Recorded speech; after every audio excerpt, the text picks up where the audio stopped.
Friends, स्वागत है आपका दिव्य आयुर्वेदिक सेंटर बीएमएस में। फ्रेंड्स, मैं हूं सुनील। आज हम पढ़ रहे हैं रचना शारीर का सबसे इम्पोर्टेंट टॉपिक, जिसका नाम है गर्भ वृद्धिकर भाव। ये लगभग 10 से 15 मार्क्स का हमारे क्वेश्चन पेपर में आता है। ठीक है, यानी हमारे एग्जाम में ये 10 से 15 मार्क्स का तो आता ही आता है। या तो 10 नंबर का आएगा या तो 15 नंबर का आएगा कि गर्भ वृद्धिकर भाव क्या होते हैं, उनका वर्णन कीजिए। तो ये बहुत ही ज्यादा इंपॉर्टेंट है, आप इसे ध्यान से पढ़ना।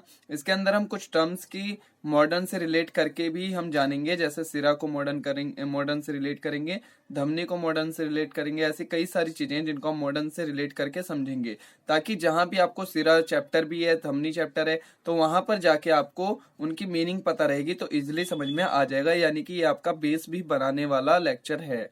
एनाटॉमी में आपका ये बेस बनाएगा। ठीक है, तो इसको बहुत ध्यान से देखना और एक एक बात को बस याद रखना। तो सबसे पहले हम देखते हैं गर्भ वृद्धिकर भाव क्या होता है। गर्भ वृद्धिकर भाव मतलब है वह भाव जो गर्भ की वृद्धि करते हैं या फिर जिनसे मिलकर गर्भ की उत्पत्ति होती है, ऐसे भाव को हम गर्भ वृद्धिकर भाव कहते हैं।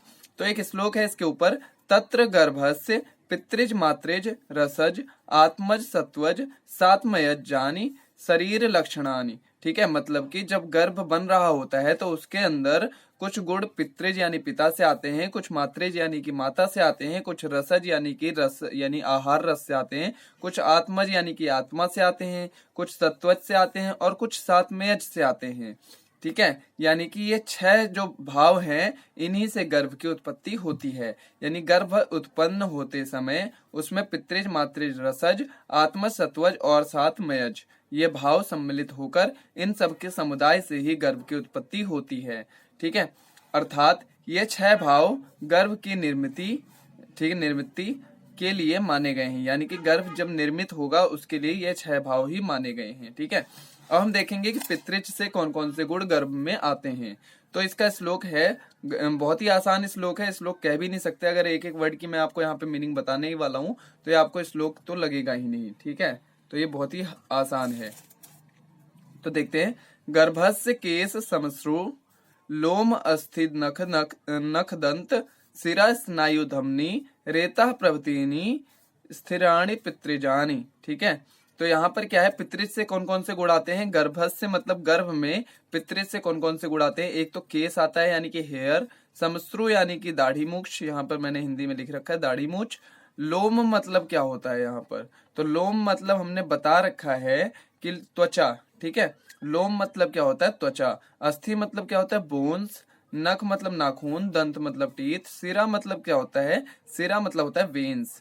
स्नायु मतलब होता है लिगामेंट्स। धमनी मतलब होता है क्या, आर्टरीज। रेता मतलब क्या होता है, शुक्र। ठीक है, यानी कि ये सारी चीजें जो हैं वो पितृज भाव होते हैं। ये सारे जो कठिन भाव होते हैं ये पितृज होते हैं, यानी ये पिता से गर्भ के अंदर आते हैं। अब हम देखने वाले हैं मातृज भाव कौन कौन से गर्भ के अंदर आते हैं। तो मांस सोडित मेदो मज्जा, मांस सोडित मेदो मज्जा हिनाभि यकृत प्लीहा अंत्र गुद प्रभृतिनी मेदोनी मातृजानी। ठीक है, मेदोनी मतलब क्या होता है, मृदु भाव। और यहाँ पर क्या था, प्रभृतिनी स्थिराणि, स्थिर मतलब होता है कठिन भाव। ठीक है, यहाँ पर देखो, ये जो स्थिराणि था, स्थिराणि का मतलब है कठिन भाव। यानी पितृज से जो भाव आते हैं गर्भ में वो कठिन होते हैं। और मातृज भाव कैसे हैं, देखो, मेदोनी मतलब हो गया कि जो मृदु भाव होते हैं वो माता से आते हैं गर्भ के अंदर। ठीक है, तो यहाँ पर हम एक एक करके देखेंगे। मांस मतलब मांस हो गया, सोडित मतलब होता है रक्त यानी कि ब्लड। मेदो मतलब होता है ये मांस धातु से ही बनती है ये एक धातु। ठीक है, जो कि शरीर में चिकनाहट और गर्माहट का काम इसका कार्य होता है, चिकनाहट और गर्माहट प्रदान करना। ठीक है, इसके बाद है मज्जा, मज्जा मतलब होता है बोन मैरो।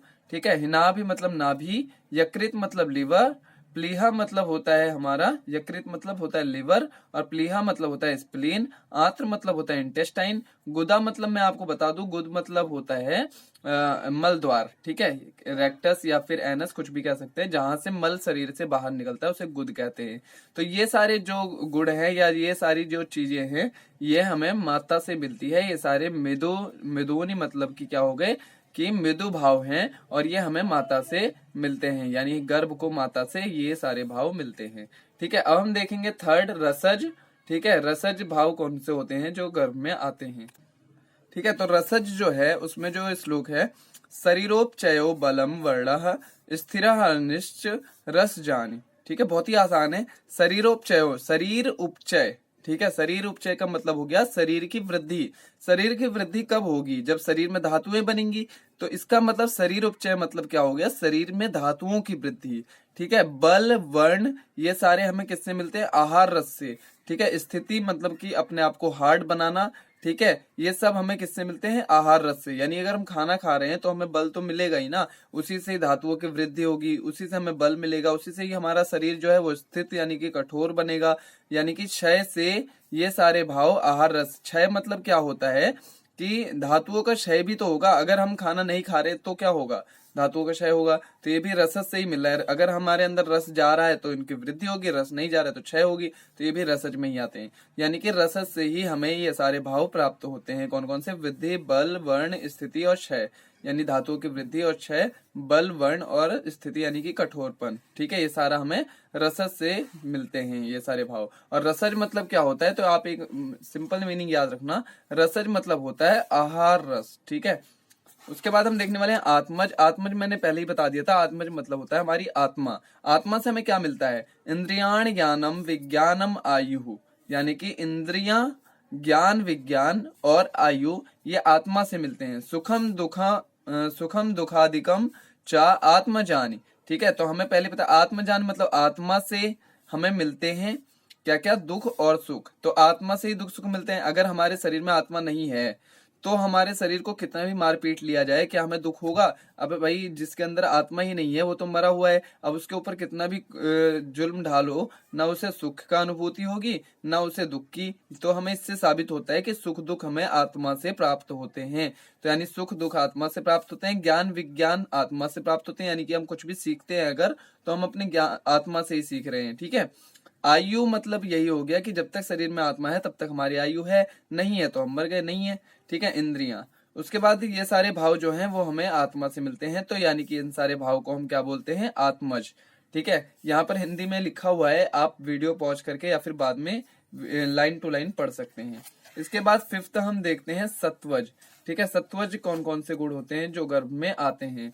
तो सत्वज से शौचम आस्तिक्यम अभ्यासो वेदेशु गुरु पूजनम। यानी कि सत्वज मतलब आप याद रखना अच्छी बातें। यानी जितनी भी गर्भ में अच्छी बातें आएंगी, अच्छी चीजें आएंगी, वो सब सत्वज से आती हैं। जैसे पवित्रता, ईश्वर में आसक्ति, वेदों में रुचि तथा उनका अध्ययन करने की प्रवृत्ति होना, गुरु आचार्य वृद्ध विद्वान इनके प्रति आदर, ये सब भाव सत्वज होते हैं। ठीक है, ये सारे जितने अच्छे भाव हैं ये सब सत्वज होते हैं। इसके बाद हम देखेंगे सात्मयज भाव क्या होता है। तो वीर्यम आरोग्यम बलवर्णो मेधा चा सात्मय जानी। ठीक है, यानी कि वीर्य, आरोग्य, बल, वर्ण तथा मेधा। मेधा मतलब होता है बुद्धि। ये भाव प्रतिदिन ग्रहण किया जाने वाला आहार विहार तथा सतत अभ्यास द्वारा प्राप्त किए जाते हैं। ठीक है, तो आरोग्य, वीर्य, ठीक है, ताकत, वर्ण, ठीक है, बुद्धि, इन सब का हम रोज ग्रहण कर सकते हैं। ये सारे भाव कैसे? जब हम अभ्यास करेंगे। ठीक है, तो इसी को हम सात्मज कहते हैं जो हम अपने अभ्यास से प्राप्त करते हैं। ठीक है, तो वीर्यम आरोग्यम बलवर्णो मेधा चा सात्मय जान। यानी वीर्य, आरोग्य, आपको श्लोक याद रहा तो हिंदी की जरूरत ही नहीं पड़ेगी। वीर्य, आरोग्य, बल, वर्ण, मेधा, ये सारे जो गुण है, ये सब हमें, ये सारे जो भाव हैं ये हमें सात्मज से मिलते हैं। तो ये 6 भाव थे जिनसे गर्भ की वृद्धि होती है, गर्भ का जो गर्भ है उसकी उत्पत्ति होती है। तो ये था हमारा गर्भ वृद्धि कर भाव, जो कि कम से कम 10 नंबर से 15 नंबर का क्वेश्चन था। ठीक है, इजिली हमने इसको पढ़ लिया। आप इसके श्लोक पे मत जाना कि आप सोचो इतने सारे श्लोक हैं हम कैसे याद करेंगे। इनके श्लोक बहुत ही ज्यादा आसान है। श्लोक में है ही क्या? गर्भस्थ से मतलब गर्भ की, केस मतलब है, तो ये आपको हिंदी में चाहे याद करो चाहे इसमें याद करो, बात तो एक ही है। तो पेपर में अगर आप इसको श्लोक और हिंदी दोनों अलग अलग लिख दोगे तो मार्क्स भी पूरे पूरे मिल जाएंगे और आसान भी बहुत है। ठीक है, तो इसलिए आप इसके श्लोक तो याद कर लेना, बहुत ही आसान है, याद हो ही जाएंगे। हिंदी याद करोगे तो श्लोक याद हो जाएगा, श्लोक याद करोगे तो हिंदी, तो हिंदी से अच्छा श्लोक ही याद कर लेना। ठीक है, एक एक वर्ड की मैंने मीनिंग आपको बता ही दिया है। अगर वीडियो आपको पसंद आ गई है तो इसे लाइक कर दीजिए और कमेंट करके जरूर बताइए कि वीडियो कैसी लगी।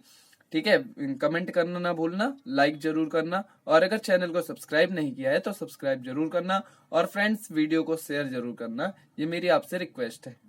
तो मिलते हैं फ्रेंड्स नेक्स्ट वीडियो में। Take care.